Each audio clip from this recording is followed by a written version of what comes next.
We're going to do a cool deep dive and explain everything you need to know. There it is. Boom, done in 1 hour. We are going to explore how authoritarian regimes, particularly fascist movements, seek to control our understanding of the past to consolidate their power. If you've read 1984 by the extraordinary George Orwell, you're going to relate to the way the world is operating today. As a former Soviet so aptly put it when acknowledging that the Soviet system never commemorated the Holocaust, she said, to paraphrase, once you define and identify one genocide, you can recognize other genocidal crimes. Therefore, you don't recognize any of them at all. And that's kind of where we are today. And I'm not talking about genocide. That's just an example. And it's a perfect launch pad of why authoritarian regimes try to erase history, to prevent us from learning from the past and recognizing the warning signs of oppression.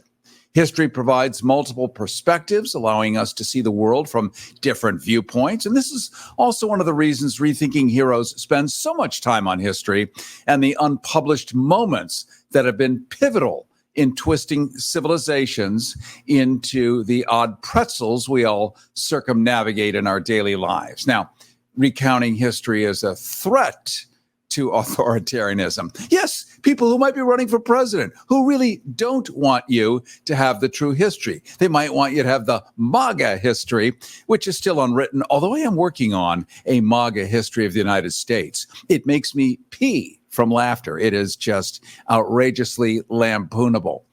But they believe this stuff. And authoritarianism, try saying that 10 times fast. It relies on a single mythic narrative to justify its power. By erasing history, authoritarians aim to misrepresent the past as a single story, suppressing dissenting voices and alternative perspectives. But erasing history is impossible. It feels like it's happening, but you know what? You can't really do it. People's lived experiences and legacies cannot be erased. And this is where the possibility of reclaiming lost perspective lies.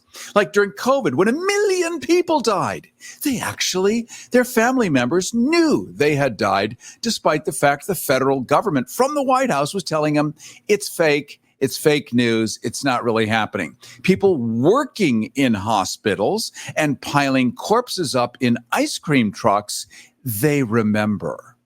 See, fascist ideologies in particular seek to divide populations into us and them. And they do that by exploiting ethnic and racial and religious differences, sexual orientations, whatever. If you're human and you check a box because you're human, you're one of them. They create a mythic past, they use propaganda, and they justify hierarchies of race or religion. Understanding how fascism works is crucial in today's world where authoritarian movements are on the rise. I mean, on the rise. Do you know the American passport was the most powerful in the world for decades? It no longer is. The German passport. Talk about ironies. You can go to more places with a former Nazi passport than you can with an American passport. We're going to get into a little bit why. It is appalling when you think about it. This debate about whether to call these movements fascist or not, it's ongoing, and it's clear that they employ similar tactics and techniques to past fascist movements. Remember, just history repeats itself. How these movements conjure violent mobs. I know I'm speaking code to you. You know exactly what I'm talking about. Think in the last couple of years, conjuring violent mobs, stacking courts with loyalists, direct hatred against minorities or majorities, as the case might be, and using education to indoctrinate the young, or removing education to indoctrinate the young. Here in the States and around the world, an ideological war is taking place. It's a fight between those who want to preserve hierarchies rooted in arbitrary factors like race and ethnicity and gender, and those who want to upend them. Our schools have become a key battleground in this war. Look at Florida, where if you acknowledge climate change as real on a school campus, you have committed a third-degree felony. Likewise, if you even suggest that gay people are real human beings, Like me, you've also committed a third-degree felony. So up yours, by the way.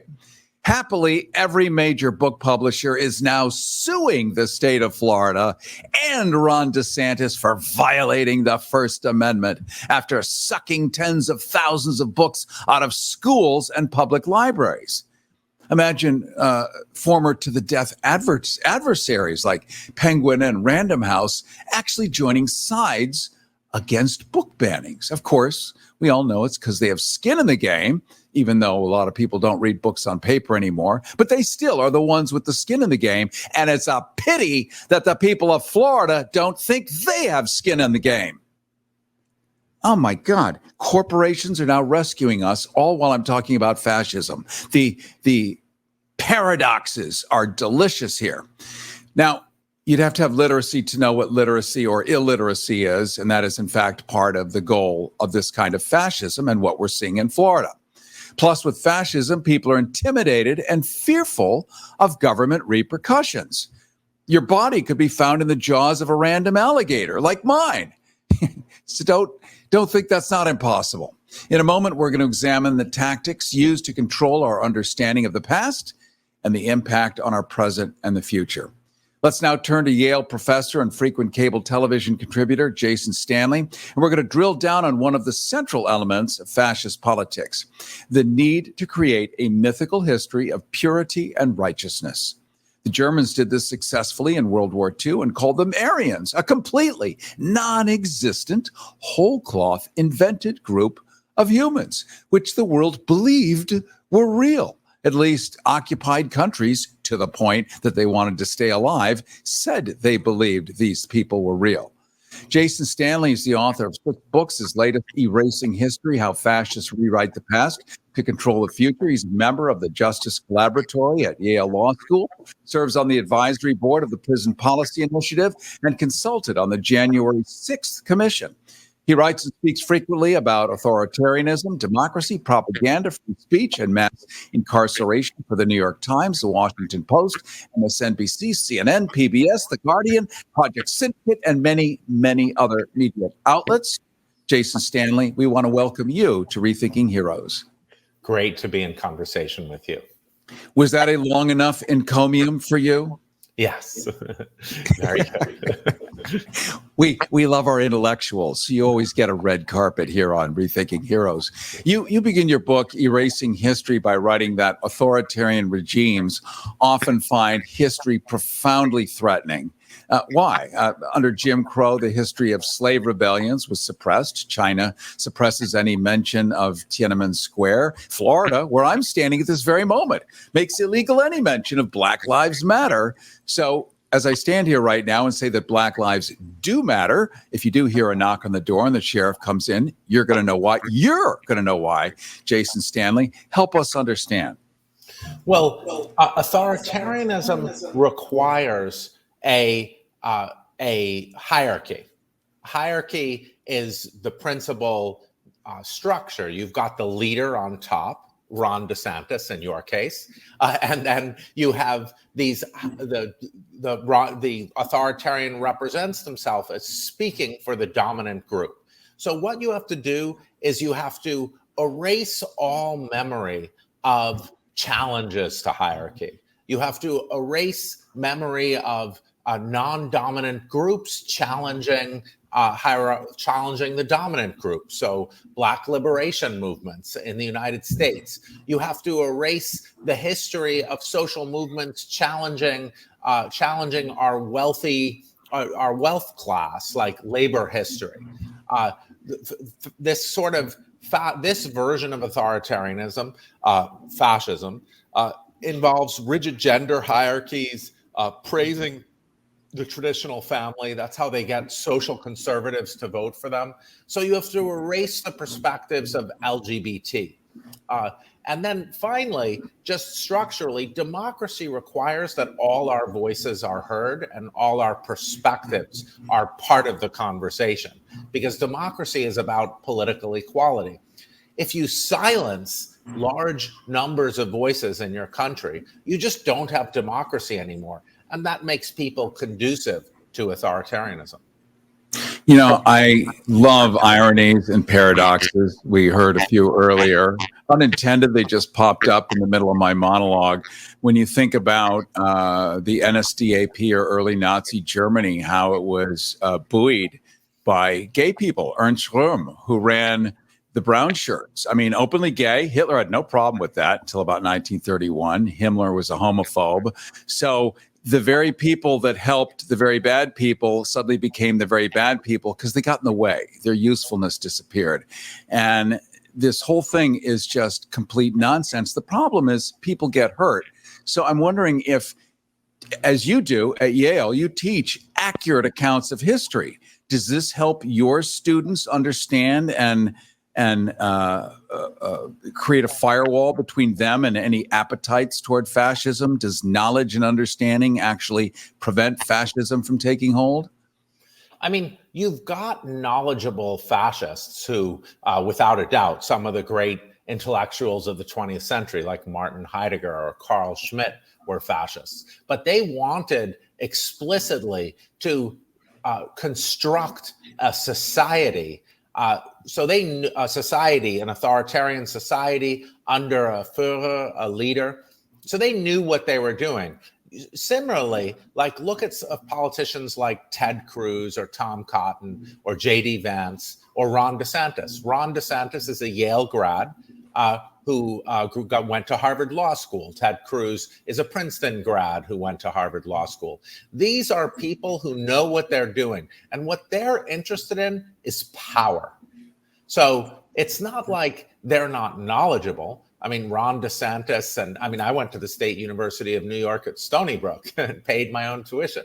These are people, these are terrific students from the world's best universities, and they're interested in power.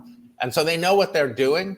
Ron DeSantis got a Yale and Harvard education, but the education he wants for the people of Florida is Prager U and Hillsdale College. So you can be a knowledgeable fascist because you can be interested in power. You know, it's interesting you say that. My grandfather, Phi Beta Kappa, Yale, was a nice guy. He ended up being a civic leader and doing all the good things. Then his son, my father, also a Yaley, was a fascist. Absolutely 100%, was just intoxicated with the idea of clobbering everybody who didn't look like him, didn't live in the same town as him. And so the level of knowledge and the access to that kind of enlightenment, I don't know if it's an amygdala problem, if it's a personality problem, if it's a cultural thing, if it's just capitalism gone amok. But I guess it doesn't matter where you go. The problem is when people really learn the tricks of the trade, they can be even more dangerous. Power is intoxicating. So democracy, if you go to one of these, it's no accident that all of these people, that so many of those people come from these elite institutions. They're used to being on top. They're used to being the elite. So they don't want a democracy where everyone's voice matters. They're used to these. Ted Cruz was a top student at Princeton. DeSantis, a top student at Yale. They're drinking the Kool-Aid of this kind of elitism. And democracy is a threat for these guys. Loss of status and power. We're talking to Yale professor Jason Stanley. He's author of 6 books, including his latest, Erasing History, How Fascists Rewrite the Past to Control the Future. And he's laying out how this need to control and distort the telling of history factors into the right-wing attacks on universities, on professors, on other educational institutions, and how it's behind the hysteria around CRT, around book banning and curriculum changes, plus the scrubbing of minority contributions from history. Poof, never happened. He's also a member of the Justice Collaboratory at Yale Law School, serves on the advisory board of the Prison Policy Initiative, consulted on the January 6th Commission, writes and speaks frequently about authoritarianism, democracy, propaganda, free speech, and mass incarceration for the New York Times, Washington Post, MSNBC, CNN, PBS. And we're here right now exploring something. Plus, because we're also acknowledging KPFK and public radio, we have a couple of his new books available for a $120 pledge. Support for KPFK, by the way, comes from Atria, One Signal, an imprint of Simon and Schuster, publishers of Jason Stanley's book, Erasing History, How Fascists Rewrite the Past to Control the Future. And Jason, as people call in at 818-985-KPFK, 818-985-5735 with a $120 pledge, the first two are going to get a hardback copy of your book, an important read, a legacy read. Once you understand that, you could pass that on to generations and teach and reteach all of the research that you've done and the philosophy that is the basis of all human understanding. Let's talk for a second about if Donald Trump were to get reelected in November. What will MAGA and their funders' next steps in reshaping the way history is taught? Let's overlap Project 2025 with this as this new grand eraser of everything we know and have known. Yeah, so what we can expect and what we've already seen Donald Trump push for is patriotic education rather than democratic education. What does that mean? That means veneration of the United States, removal of critical history that's necessary for self-understanding. This kind of like self-praise and egotistical regard. This is inconsistent with realizing democratic ideals. Living in a democracy means we want to come closer to freedom and equality. It doesn't mean sticking out our chests and feeling that we're the greatest country on earth and our people are greater than anyone else. It's about making our people equal and giving them freedom. We can expect those ideals to be submerged behind a kind of nationalist self-regard. We're seeing we see this all over the world as democracies fall. Instead of education preparing citizens to improve our country, we're going to see education being used to glorify the dominant group, to hide the problems of our past that have consequences for today. In fact, that's illegal. It's illegal to teach about structural racism in many states. It's illegal to teach that, white people, many white people got to inherit their houses from their parents and grandparents, whereas Black American citizens didn't really have that because federal housing loans were unavailable to them. So that history is going to be illegal to teach. And what we're going to get is kind of ultra-nationalist nonsense. We see this in Hungary too right now, when the public schools are being essentially you have ultra-nationalists, Hungarian nationalists. Looking to earn more money online? Well, meet Kartra, that's Kartra, the ultimate all-in-one business platform that makes it easier than ever to boost your income. With Kartra, creators, coaches, and experts can turn their knowledge and services into profits. You can create pages and funnels that attract customers, build memberships that share your knowledge, automate your business to free up your time, and so much more. Kartra has every tool you need to grow your business in one place. And the best part? It's super affordable and easy to use. Are you ready to streamline and scale? Well, head on over to rethinkingheroes.com/money for a free 30-day trial. That's rethinkingheroes.com/money for a free 30-day trial. Are you juggling multiple tools to run your online business? Well, thankfully, there's a better way, and it's called Kartra. Kartra. With Kartra, boosting your income has never been easier. That's because it's the ultimate all-in-one platform for online success, offering every tool you need to grow. Imagine building pages, funnels, courses, autoresponders, and checkouts all in one place for one affordable price. And the best part about Kartra is that you can automate anything. So it's like having a team of experts working around the clock to help you earn more. Ready to streamline and scale? Well, visit rethinkingheroes.com/money for a free 30-day trial. That's rethinkingheroes.com/money for a free 30-day trial. So what we can expect from the future is a kind of, if Donald Trump wins, is a kind of education that just prepares us for this myth of national greatness. So, and what that does is it supports various fascist myths. It makes in particular the fascist myth of great replacement theory very effective and powerful.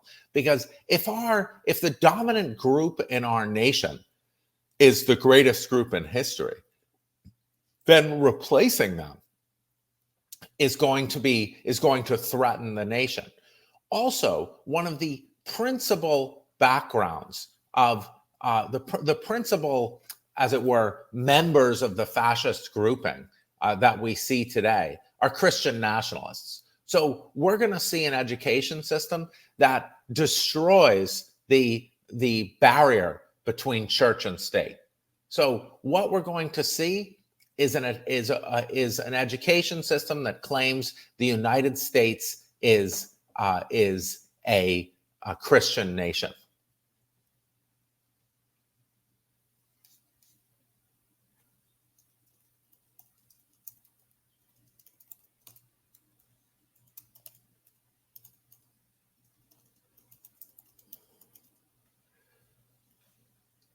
There we are.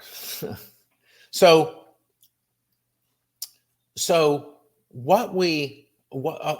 this is just the beginnings of the challenges to our education system we face. What we're going to see is a continued authoritarian attack on public school teachers and universities, on the critical teaching of history. And we're going to see what we see in Florida, which is terrified public school teachers and public university professors. It's quite true, and I appreciate that, Jason. We had a giant interruption with the internet. I think many of our MAGA friends are constantly disrupting, blowing up our websites and such. So whatever we said was, shall we say,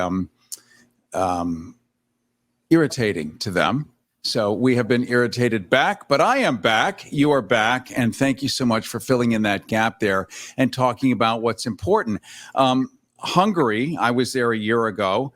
Viktor Orban, while being sort of the captain of anti-LGBT and whatever, also comes, and you probably talked about this, to the United States.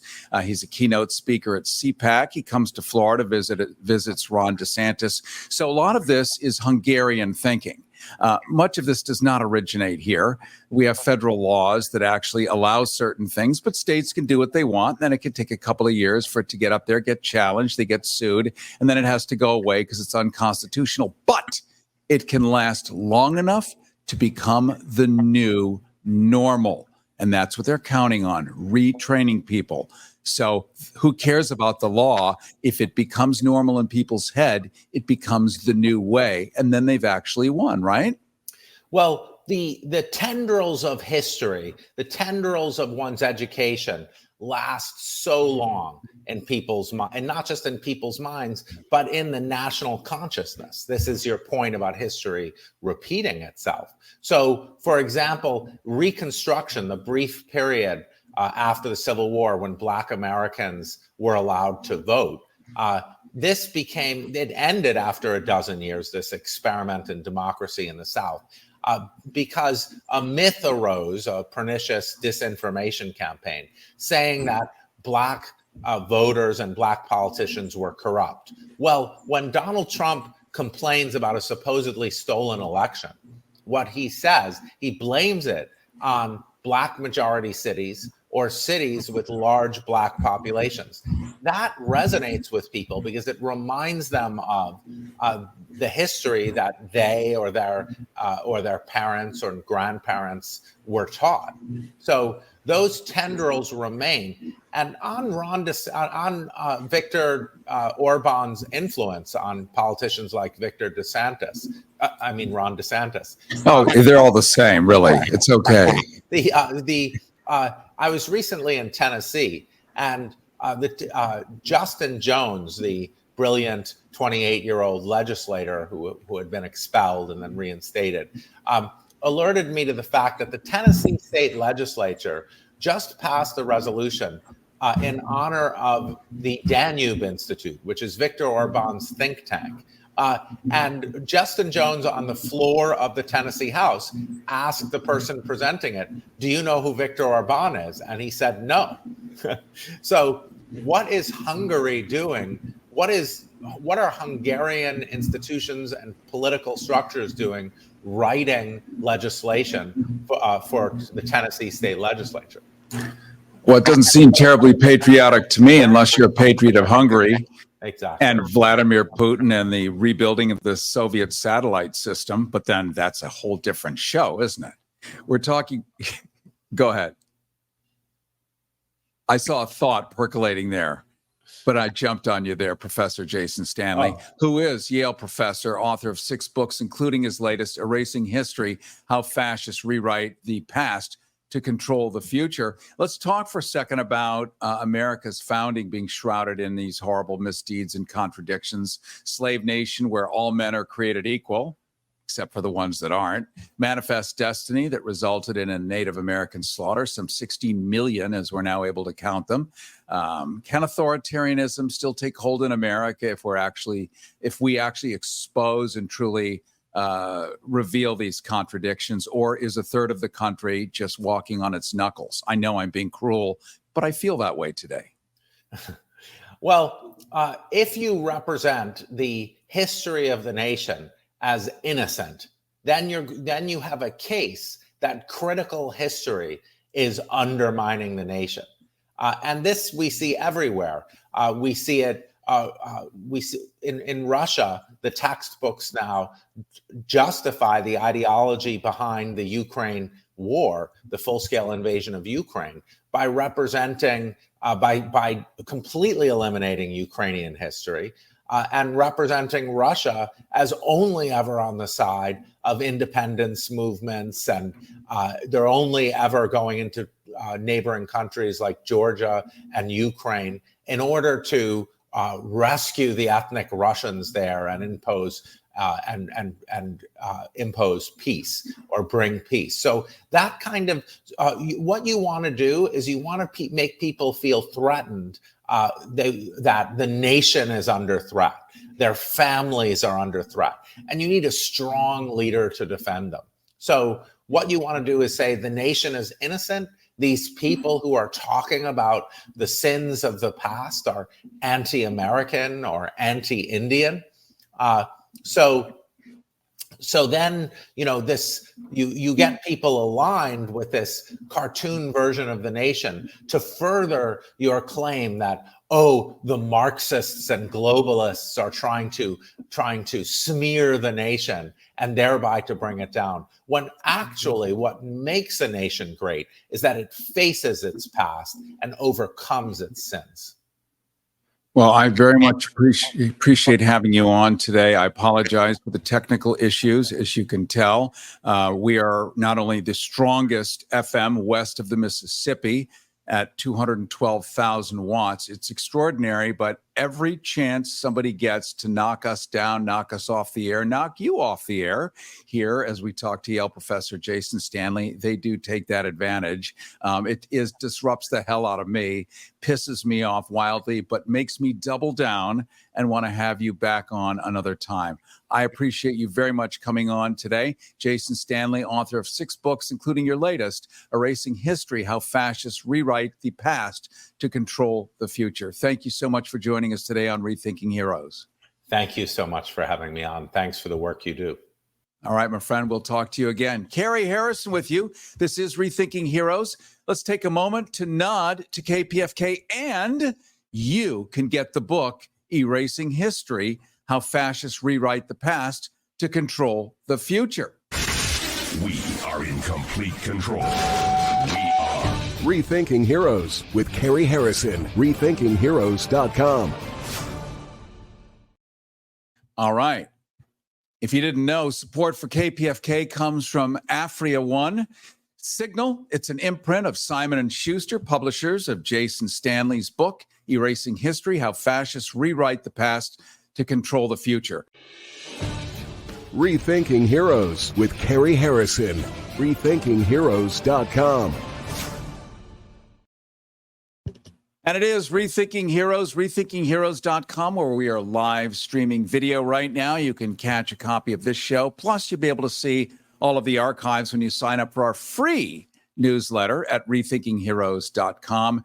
You'll be getting transcripts of these shows. Plus, you'll be able to see in just a moment our former Democratic presidential candidate who's upcoming. Made headlines. This guy made headlines with his primary victory in American Samoa. It's brave to run for president. It's brave then to create partnerships in over 1,000 schools and 300 colleges. As you know, I just returned from Europe over the summer teaching 10 to 14-year-olds critical thinking and media literacy. Why? Because we need to hand them the baton of media. They need to understand what's real, what's not, what's propaganda, how to research, how to do interviews, and not do just TikTok fun. It is brutal hard work, but it is the younger generation that will be the salvation. This man has figured it out, putting together 1,000 high schools, 300 colleges, leading a national voter registration drive that transcends party lines. He's empowering Gen Z Americans to vote on the issues that they care about, from climate change to reproductive rights. I want to introduce you to Jason Palmer, now leading that charge to activate young voters through his organization called Together, believing that youth vote will decide this year's election. He's on a mission to register 1 million new voters before November by endorsing common sense congressional candidates from both parties. I want to know who those common sense congressional candidates are, but I know they're out there. And you know who they are. All of this focusing on problem solving and reducing polarization. Jason Palmer, we want to welcome you to Rethinking Heroes. Hey, Cary, thanks for having me on. And I should have you do my intros on every single thing that I do. That was fantastic. And that is what we're all about. We've endorsed 18 candidates for Congress. Their average age is 38 years old, half Democrats, half Republicans, and even 3 independents thrown in the mix who have real possibility of winning. And they are all committed to and have signed a pledge that says that they'll join what's called the Problem Solvers Caucus. When they get into Congress, we need to take Congress back from the crazies, give it to younger people who are more technologically literate, who are more focused on getting things done to solve these big problems across our country. And honestly, I just want to talk about this all the way through November and try to get as many of these people elected as possible. I'm glad that you're including Republicans, and I'm going to say why, because I just heard people cringing in the studio here. There's nothing wrong with Republicans or being a Republican. There was, when I was a kid, Republicans were generally sort of Episcopalian, and they believed in helping your fellow man, and, not perfect, nobody's perfect, but they weren't like out there trying to stab and blow crap up and have a coup d'etat. Maybe in their hearts, but they actually didn't go do it. So there are good people on both sides who are enlightened and realize that everything hangs in the balance. And if America is destroyed, they are also destroyed. And I think that's the beauty of technology, is that people that are younger that use technology, they get it. 100%. And I do want to just add on the back of that, what you were just saying about Republicans. I'm a Democrat. I ran for president as a Democrat. But in the past, sometimes Republican candidates have been better than Democratic candidates. And I have voted for example, I'm in Maryland. I voted for Larry Hogan to be our governor, and he did a great job as governor, governing across the aisle. But, probably on average, about 80% of the time I'll vote for Democrats, 20% of the time I'll vote for Republicans. But I think us common sense people that are mostly in the middle, that want our government to work, that want it to help all people, we don't want to be engaging in these kind of frivolous debates about meaningless topics. We want to be focused on helping everybody get a job, everybody have an opportunity, everybody get to the American dream. And, just excited to talk to you about all these candidates. Well, I appreciate that. We'll dip into that in just a moment. Just reminding everybody, we're talking to Jason Palmer, a former Democratic presidential candidate who is putting together a plan to register 1 million new voters before the November election. I would tell you that's a difficult task. You know better than me. How we all want to know, how in heck are you going to pull that off? Well, I will admit it's a very difficult task to get 1 million more young people registered to vote. A lot of them are already registered, but in past elections, young people have always been hoped to turn out, and then they didn't. Now, the difference this time is we're getting a number of athletes to be doing public service campaigns saying, register to vote, get out the vote. We're working with athletes on a number of college campuses across the country where you can actually, they want to do this public service. It's not very expensive to get college athletes and people who are stars in high school to do public service announcements. And this is a little bit of our secret sauce, is if someone on your campus is a rock star and an athlete who, everybody knows and is saying you should register to vote. And then here's the link right here, and you can register to vote online. We just released our platform in partnership with a group called vote.org. It integrates with all 50 state databases for voter registration, for asking for an absentee ballot if you want to vote back home, because a lot of college students travel to go to their college. And now this is all totally digital. You could do it on your phone in 2 minutes. We hope that these public service announcements from these athletes all over the country will inspire more and more students to just say, all right, I'll click, I'll register to vote, or I'll have my absentee ballot sent to me.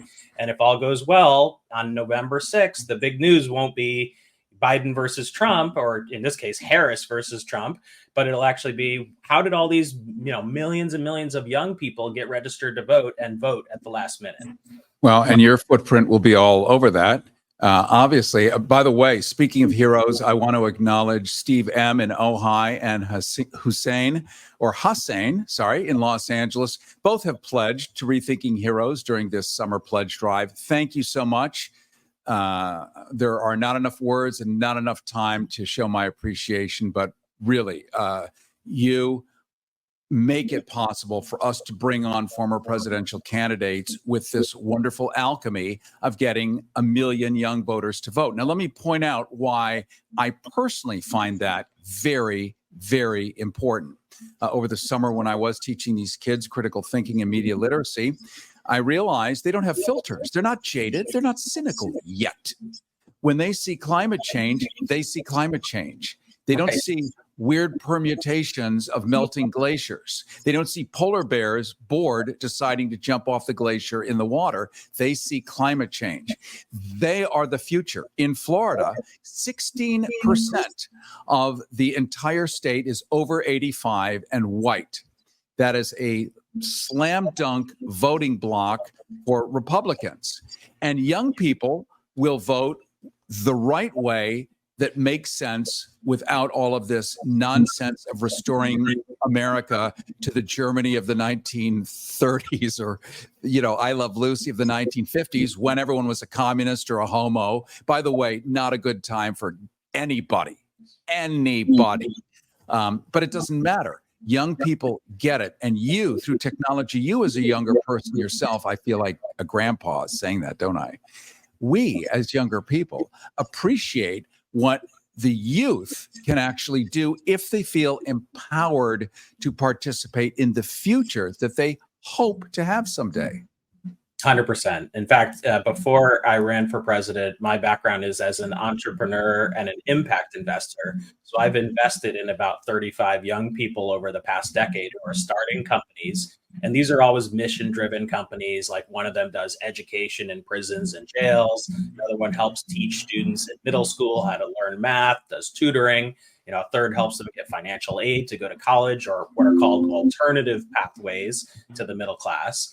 And, these entrepreneurs all eventually told me, I thought I would go into politics, but then I realized I could accomplish a lot more through entrepreneurship. Our political system is so tremendously broken. And that's what caused me to look around and see, are there any young people that are running for office for Congress? And there are entrepreneurs and people who've been in the military and leadership positions that are younger, but they never get noticed. They never get the extra donations that they need because they're early in their career. And I hope by highlighting these people and generating more dollars for their campaigns and more visibility, we can help get a lot more of them elected. And, you know, as an entrepreneur who's had a couple political successes myself, I think I might know how they can use the guerrilla tactics to get on the radar and win those elections. Ooh, I'm too messing. Guerrilla tactics. Love it. You're a former presidential candidate, Jason Palmer.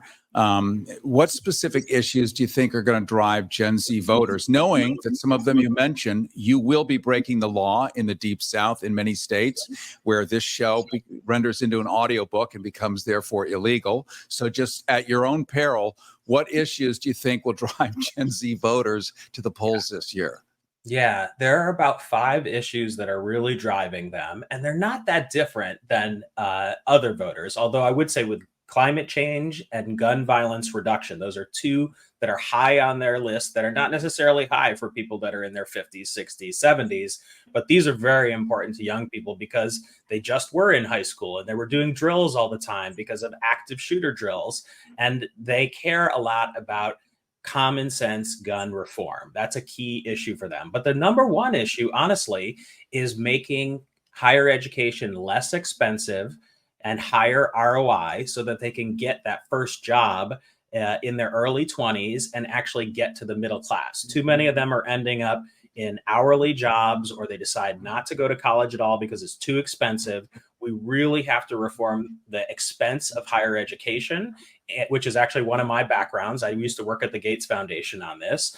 And then we also have to make it easier for them to find what I call new collar jobs. These are jobs that are like the blue collar jobs of 40 years ago, but they're in technology and digital, engagement. So you hear a lot about AI jobs, and there are those. If you can get those, take those jobs. Those are $100,000 or more.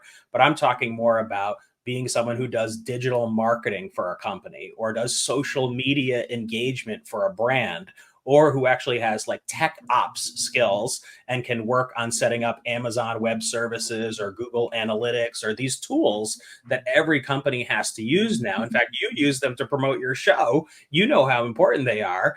And even getting YouTube, like maximizing engagement on YouTube, maximizing as many subscribers as possible. These are skills that a lot of young people have, and they don't realize it could translate into a job, and not just a job, but a whole career where you're making $50,000, $60,000 right away, even before you graduate from college. And then you're at, 6 figures 2 years out. You know, you mentioned, Jason Palmer, about spending so much time at school. All true. Doing gun rehearsals as if you will be shot. This is rehearsing for when the shooter 100% does enter the school.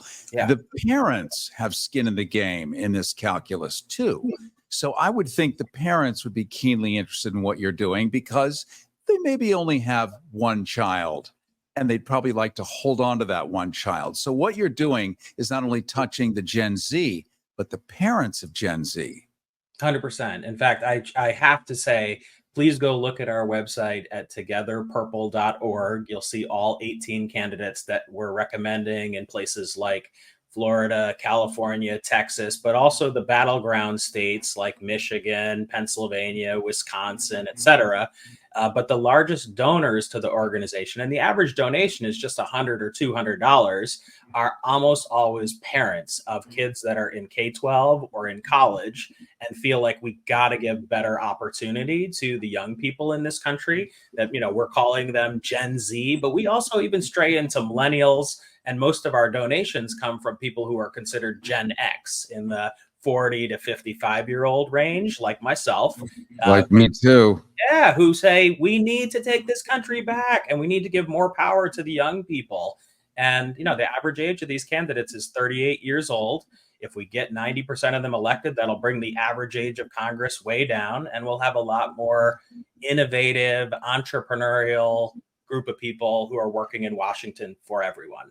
Wonderful. Well, I am so sorry we're up against the clock. I would like to have you back on. I'd also like to see if I could reach out to you because this thing I'm doing with the kids. We've got access to a lot of radio stations, and I think there's a great fit of what you're doing, and we can maybe blow this up together in a good way. Let's blow it up together, literally. Let's do it. We will. Thank you so much. Jason Palmer, former Democratic presidential candidate. And give us again, once more, your website. Sure. It's togetherpurple.org, because the purple brings together the red and the blue to create a better solution for everyone. Togetherpurple.org. Thank you so much. Very much appreciate you coming on. We'll be in touch.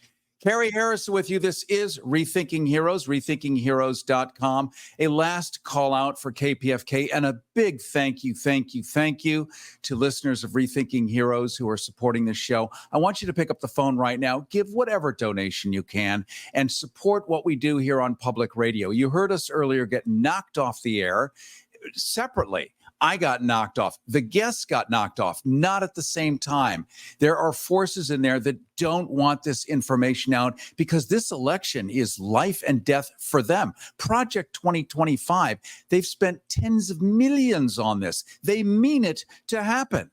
And we need to do what we can to have our voices heard out of the 380 million Americans. So you could pick up the phone right now and call 818-985-KPFK, 818-985-5735. Make the pledge of your choice. Make it $50, make it $100, make it $150, knowing it is a legacy investment for the future that you deserve, the future your children deserve, the future your grandchildren deserve.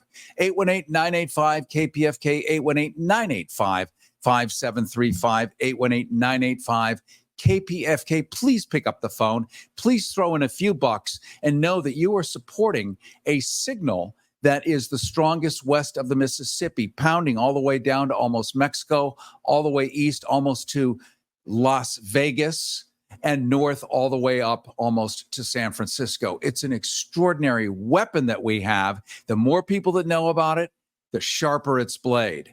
And we must cut through the clutter, the nonsense, and the cloud and the miasma of madness that is happening out there and get out the truth. Prevent truth decay together. Cary Harrison with you, reminding you can get our free newsletter at rethinkingheroes.com. Plus, you'll get a copy and archive of all of our shows together. And I look forward to seeing you next week. Rethinking Heroes with Cary Harrison. rethinkingheroes.com. If you turned 65 recently like me, it's important you find a Medicare Advantage plan that gives you the coverage you're looking for. But finding one can be difficult. The best thing I did, and I suggest you do the same, is call a licensed insurance agent and let them walk you through your Medicare Advantage plan options. There are so many benefits you have access to, so make the call now and let the representatives explain everything to you. Our licensed insurance agents can offer you a variety of Medicare Advantage plans. Plus, the call is free, the information is free, and there's no obligation to enroll. We're here to make it easy for you to select a Medicare Advantage plan that may work for your needs. Finding a Medicare Advantage plan can be easy if you do what I did. Make a quick call right now to learn more. Thank you. Call 855-740-8137. That's 855-740-8137. Again, 855-740-8137. Call now.